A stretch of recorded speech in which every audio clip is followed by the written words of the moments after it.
नमस्कार और एक बार फिर से आप सभी का स्वागत है। आपके चैनल EPS 95 गाइड में हम बात कर रहे हैं उन करोड़ों आंखों की जिनमें उम्मीद की एक मध्यम सी लौट टिमटिमा रही है, उन करोड़ों चेहरों की जिन पर उम्र की लकीरों के साथ साथ एक लंबे इंतजार की थकान भी साफ दिखाई देती है। यह चेहरे हैं भारत के उन वरिष्ठ नागरिकों के, उन EPS 95 पेंशन धारकों के जिन्होंने अपनी जवानी के सबसे ऊर्जावान साल इस देश के निर्माण में लगा दिए, इस उम्मीद के साथ कि जब उनके हाथ पैर थक जाएंगे, जब शरीर साथ देना कम कर देगा, तो एक सम्मानजनक पेंशन उनकी जिंदगी का सहारा बनेगी।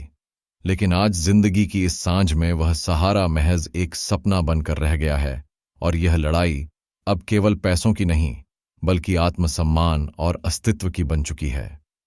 दिल्ली की फिजाओं में एक बार फिर से इन पेंशन धारकों की आवाज गूंजने को तैयार है। हाल ही में राजधानी में एक महत्वपूर्ण प्रेस कॉन्फ्रेंस का आयोजन किया गया, जहां आंदोलन की मशाल थामे कमांडर अशोक राउत साहब, वीरेंद्र सिंह जी, राजा साहब जैसे प्रमुख चेहरे मौजूद थे। इस कॉन्फ्रेंस ने देश भर में फैले लाखों पेंशन भोगियों के दिलों में एक नई उम्मीद जगा दी है।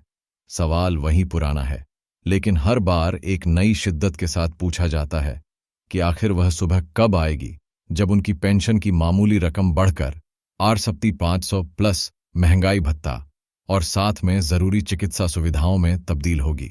यह कोई खैरात की मांग नहीं है, यह उस हक की लड़ाई है जिसके लिए वह दशकों से इंतजार कर रहे हैं। आज जब हम आपसे बात कर रहे हैं तो तारीख 3 हो चुकी है और कल से यानी आने वाले दिन से दिल्ली का जंतर मंतर एक और ऐतिहासिक आंदोलन का गवाह बनने जा रहा है। देश के कोने कोने से हजारों की संख्या में बुजुर्ग पेंशन धारक एक बार फिर अपनी लाठी टेकते हुए अपनी कमजोर होती नजरों में संकल्प लिए दिल्ली पहुंच रहे हैं। यह सिर्फ एक भीड़ का जमावड़ा नहीं है, यह उस पीड़ा का प्रदर्शन है जो वह सालों से झेल रहे हैं। यह सरकार और व्यवस्था को यह बताने की एक और पुरजोर कोशिश है कि पेंशन धारकों की शक्ति को कम आंकने की भूल ना की जाए। कमांडर अशोक राउत, जिनकी आवाज इस आंदोलन का पर्याय बन चुकी है, ने जो कुछ कहा है वह हर किसी के लिए सुनना और समझना जरूरी है। उन्होंने अपनी बात की शुरुआत उन सभी भाई बहनों को प्रणाम करते हुए की जिन्होंने इस आंदोलन को अपने खून पसीने से सींचा है। उन्होंने कहा कि यह लड़ाई उन गरीब, असहाय और वृद्ध लोगों की है जिनकी आवाज को आप सभी ने मिलकर सरकार के कानों तक पहुंचाया है। आज इस संघर्ष को लगभग 10 साल पूरे होने को आए हैं। वो तारीख थी 26 जुलाई 2015, जब इस आंदोलन का पहला मोर्चा निकाला गया था। हालांकि संगठनात्मक रूप से इस आंदोलन की नींव 17 जून 2017 में रखी गई, लेकिन जमीनी संघर्ष तो उससे भी पहले से जारी है। संगठित रूप से भी आज हम 8 साल का लंबा सफर तय कर चुके हैं। यह सोचना भी कितना पीड़ादायक है कि यह संघर्ष उन लोगों ने किया है जिनके पास ना तो जेब में पैसा है, ना शरीर में आरोग्य है, ना उम्र की शक्ति है और ना ही संसाधन। ऐसे लोगों ने एक बहुत बड़ी, एक बहुत शक्तिशाली व्यवस्था के खिलाफ अपने हक के लिए एक जंग छेड़ी है। और जैसा कि हम सब जानते हैं, व्यवस्था अक्सर क्रूर होती है, बाहरी होती है, भावनाहीन होती है। एक तरफ शक्तिशाली सिस्टम और दूसरी तरफ यह असहाय कमजोर लोग।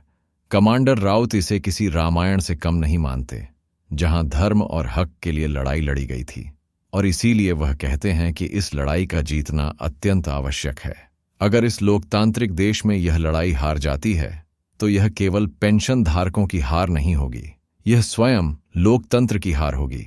इतने वर्षों के अथक संघर्ष के बाद भी जब कोई ठोस परिणाम हाथ नहीं लगता तो चिंता होना स्वाभाविक है। लोगों के मन में एक प्रचंड रोष है, एक गहरी नाराजगी है इस सिस्टम के प्रति, इस सरकार के प्रति। और ऐसा भी नहीं है कि सरकार ने उनकी मांगों को सिरे से खारिज कर दिया हो। हर बार उन्हें आश्वासन मिले, मीठे आश्वासन, ऊंचे स्तरों से आश्वासन। देश के सर्वोच्च पद पर बैठे आदरणीय प्रधानमंत्री जी से इन पेंशन धारकों के प्रतिनिधि मंडल की एक नहीं बल्कि 2 बार मुलाकात हुई। देश की वित्त मंत्री आदरणीय निर्मला सीतारमण जी से 3 बार बैठकें हुई। इन 10 सालों में 4 श्रम मंत्री बदले और हर एक के साथ इनकी मुलाकातें हुई। श्री बंगारू दत्तात्रेय जी से लेकर संतोष कुमार गंगवार जी तक, फिर भूपेंद्र यादव जी और अब वर्तमान में मनसुख भाई मांडविया जी तक, हर किसी के सामने इन पेंशन धारकों ने अपना दुखड़ा रोया है। यह मुलाकातें सिर्फ चाय पर चर्चा नहीं थीं, बाकायदा पावर पॉइंट प्रेजेंटेशन के माध्यम से आंकड़ों और तथ्यों के साथ यह समझाया गया कि उनकी मांग क्यों जायज है और इसे कैसे पूरा किया जा सकता है। सिर्फ मंत्रियों तक ही नहीं, बल्कि नौकरशाही के उन सर्वोच्च अधिकारियों के सामने भी अपनी बात रखी गई जो नीतियां बनाने और लागू करने के लिए जिम्मेदार होते हैं। Cabinet secretary, expenditure secretary, finance secretary, labour secretary, इन सभी के सामने पूरा डाटा रखा गया, पूरा विश्लेषण प्रस्तुत किया गया। और सबसे महत्वपूर्ण बात यह है कि हर किसी ने, प्रधानमंत्री से लेकर सचिव स्तर तक के हर अधिकारी ने इस बात को माना है कि हाँ, यह समस्या बहुत गंभीर है और इसका कोई ना कोई स्थायी हल निकालना ही होगा। बात यहीं नहीं रुकी। संसद की जो श्रम मामलों की स्थायी समिति है, यानी parliamentary standing committee on labour, उसने इन पेंशन धारकों को संसद में बुलाकर उनकी गवाही ली, उनका पक्ष सुना और उनकी बातों को, उनके तर्कों को सुनने के बाद उस संसदीय समिति ने भी यह सिफारिश की कि भारत सरकार को इस पेंशन योजना में अपना अंशदान बढ़ाना चाहिए और इन पेंशन धारकों की जो RC 7500 और महंगाई भत्ते की मांग है, वह पूरी तरह से तर्कसंगत और उचित है। समिति ने माना कि 2 बुजुर्ग लोगों को आज के समय में गुजारा करने के लिए इतनी राशि तो मिलनी ही चाहिए। यह संघर्ष केवल बंद कमरों की बैठकों तक सीमित नहीं रहा, इसकी गूंज संसद के दोनों सदनों में भी सुनाई दी। तकरीबन 100 सांसदों ने, और यह किसी एक पार्टी की बात नहीं है, बल्कि पार्टी लाइन से ऊपर उठकर भारतीय जनता पार्टी से लेकर कांग्रेस और अन्य सभी दलों के सांसदों ने इस मुद्दे को संसद में उठाया है। जब जनता के चुने हुए प्रतिनिधि भी आपकी मांग को सही ठहरा रहे हैं, संसदीय समिति भी आपकी सिफारिश कर रही है, सरकार के मंत्री और अधिकारी भी आपकी समस्या को गंभीर मान रहे हैं, तो फिर समाधान क्यों नहीं निकल रहा? यह एक यक्ष प्रश्न है जो इन लाखों बुजुर्गों के मन में कांटे की तरह चुभता है। जरा सोचिए, देश के अलग अलग कोनों से हजारों किलोमीटर का सफर तय करके यह बुजुर्ग लोग दिल्ली आते हैं।